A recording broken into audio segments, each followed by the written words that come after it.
Nobody paid attention to her. No stripes, no patches, just a plain black jacket, worn boots, and a quiet stare. She sat in the back row, still as a shadow. The room was full of fresh soldiers, loud voices, big egos. They joked, passed snacks, talked about weapons they hadn't even used yet. One of them, a tall guy named Daniels, leaned over and whispered, "Who brings their aunt to a mission briefing?" The others laughed. Another said, "Probably some assistant from logistics. Hope she doesn't slow us down." She didn't move, didn't even look up. Her hands stayed folded in her lap, her eyes fixed on the big screen at the front. The screen showed a map. Red lines, black zones. One marked, Red Zone 12. No one noticed how her jaw clenched. Then the door opened. The general walked in. The room snapped to attention. He looked around, scanned every face, paused, then asked, calm but loud enough for all to hear, "Where's the widow of Red Zone 12? The room fell silent. A few exchanged confused glances. Someone whispered, "Widow, who's that?" Some codename, or maybe the wife of someone who died. But the general wasn't joking. He took one step forward and pointed toward the back row. "That's her." All eyes turned. The woman stood up, straight, calm, silent, present. "Sir," she said. Not a single sound in the room. The general nodded. "Good, you're leading the team." The air changed instantly. The room full of jokes and pride now felt small. Someone finally asked, "Wait, sir, she's leading us." The general didn't explain. Instead, he walked to the side and let her step forward. She didn't carry a folder, no presentation. She just looked at the screen. After a few seconds, she spoke. "Red Zone 12. 6 years ago, 18 of us went in. Only one came back." The recruits listened now. The screen zoomed into the red zone. Sector 1, Sector 2, Sector 3, and then Sector 4. It flickered. Static. She stared at it. "I didn't walk out," she said. "I was extracted 17 hours after the last heartbeat was recorded." The silence deepened. "Files say the mission failed," she continued. "Files don't talk about what we saw, or what we lost." One recruit, younger than the rest, looked shaken. "But, if you were the only one who came out, why are you here again?"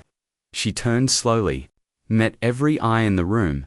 "Because this team is going into Red Zone 13, and it's worse than what we saw in 12. The general added, "She's the only one who's seen what's out there and lived to tell it." She looked back at the screen. Her voice dropped lower. "You laugh now? You joke? You think you're ready? By tomorrow, you'll understand why they called me widow." The room stayed silent, and for the first time, the recruits began to feel what real fear tastes like. Nobody spoke for a while. The room felt heavy, like the air itself didn't want to move. Then someone finally asked, "What happened in Red Zone 12? The woman stood still, eyes fixed on the screen. Her voice was low, steady, not dramatic, not angry, just ... tired. "We were sent in to clear a black site," she said. "Intelligence said minimal resistance. To buildings, one tunnel system. Simple in and out." She paused, but it was a lie. What we walked into wasn't a battlefield. It was a trap. She looked down for a second, then back up, expression cold. They had been waiting, watching. They knew our names before we got there, our calcines, our formation, even our fallback points. One of the recruits whispered, "How is that possible?" She didn't answer. She didn't have to. She pointed at the map, a blinking red dot on Sector 4. That's where it started. "We lost radio contact at 0200 hours. First it was Carter, then Mills, then our medic. 3 gone in the first 8 minutes. A flicker of pain crossed her face. "I was squad leader. I gave the order to hold position." She shook her head. "They didn't listen. They panicked, and when fear takes over, you don't fight like soldiers anymore, you scatter." She walked to the screen, tapped a spot between Sector 4 and 5. This was the last place we regrouped. Only 6 of us left, out of 18. The room was still. Even the loudest recruits had nothing to say. One recruit finally asked, carefully, "How did you survive?" She looked straight at him. "I didn't," she said. Everyone stared.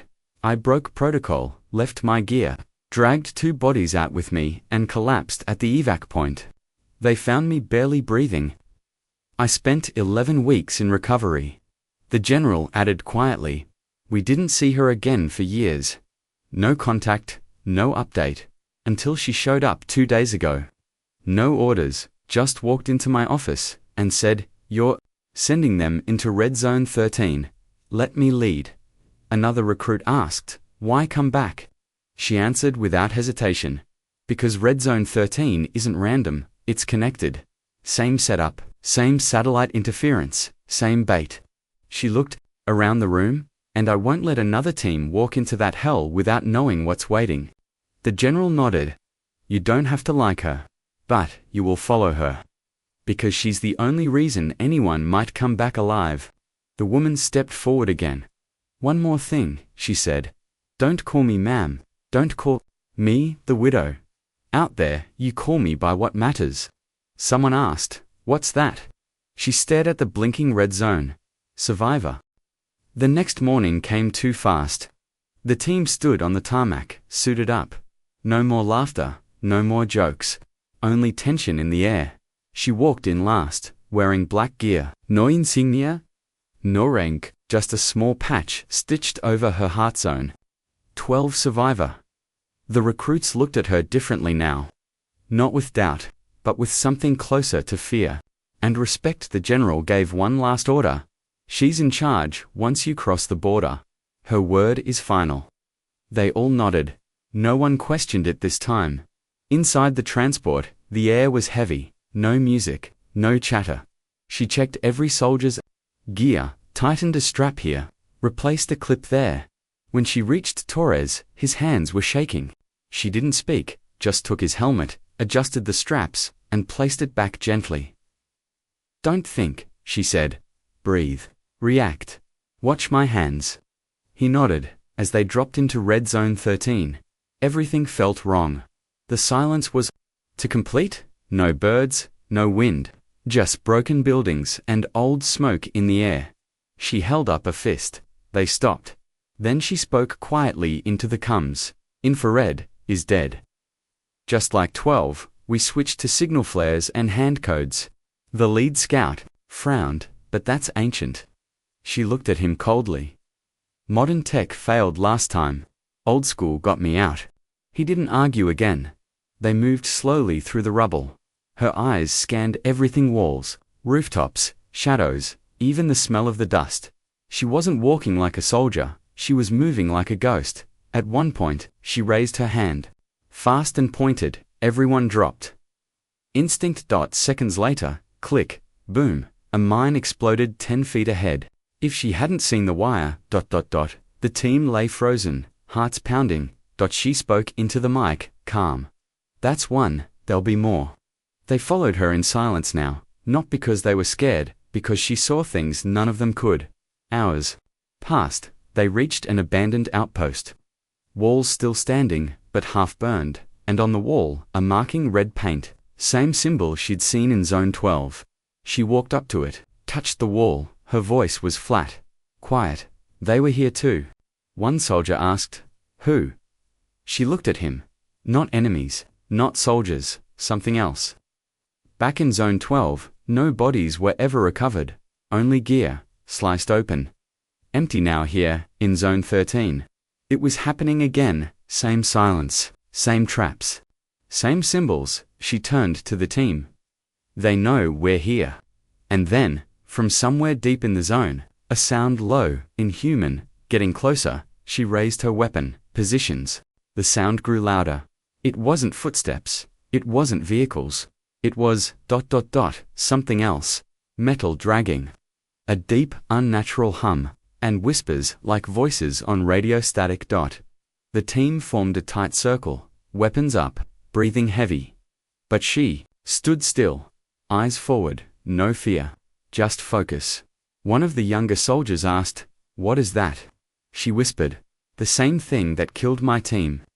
The same thing they told the world didn't exist. A shadow passed across the rubble. Tall, fast, silent. The recruit fired, nothing another movement behind them. Then another. Panic crept in. She shouted, "Hold your fire. They want noise, that's how they hunt." But it was too late. One of the soldiers panicked, ran, a scream followed. By the time they reached him, only his weapon remained. She crouched behind a wall, motioned for the rest to follow. "Stay low, stay quiet, eyes sharp, they don't see like us, they feel movement." Torres asked, barely able to speak, "What are they?" She looked at him, calm but cold. "Ghost units. Black project weapons. Built by us. Buried by command. Then lost. Silence. They were trained to mimic the enemy. Then they learned to survive without orders. Now they hunt everything." The general's voice echoed in their earpieces. "Widow, do you copy?" She responded, "5 down. 5 remaining. Extraction point needs to be moved. They're here." He paused. "How many?" She looked at the red markings on the walls. "Too many." The team moved again, slower now. She led them into the lower levels of the outpost. There, underground, they found a control room, dust-covered monitors, old files, and in the corner, a wall covered in photos. 18 faces. Her old unit. She walked up to it, placed her hand on the picture of a soldier named Blake. He was the last to fall. "Told me to run. I didn't want to." She turned. "I came back to end it, not to survive. If I go down this time, at least someone walks away knowing the truth." A loud crash. The creatures were inside the building now. She faced the team. "Get to the roof, send the drone, signal the flare. I'll hold them here." They froze. "No, you're coming with us," one said. But she was already locking the blast door. Her voice came through the radio, soft and steady. "Tell command, they were wrong. Tell them Red Zone 12 wasn't a failure. It was a cover-up." The team shouted, banged on the door. She didn't respond. Only one last sentence, "Widow, out." A flash, then static. They made it to the roof. Fired the signal flare, and as the evac helicopter arrived, all they could do was look back at the burning building and remember the woman who walked back into hell so they wouldn't have to.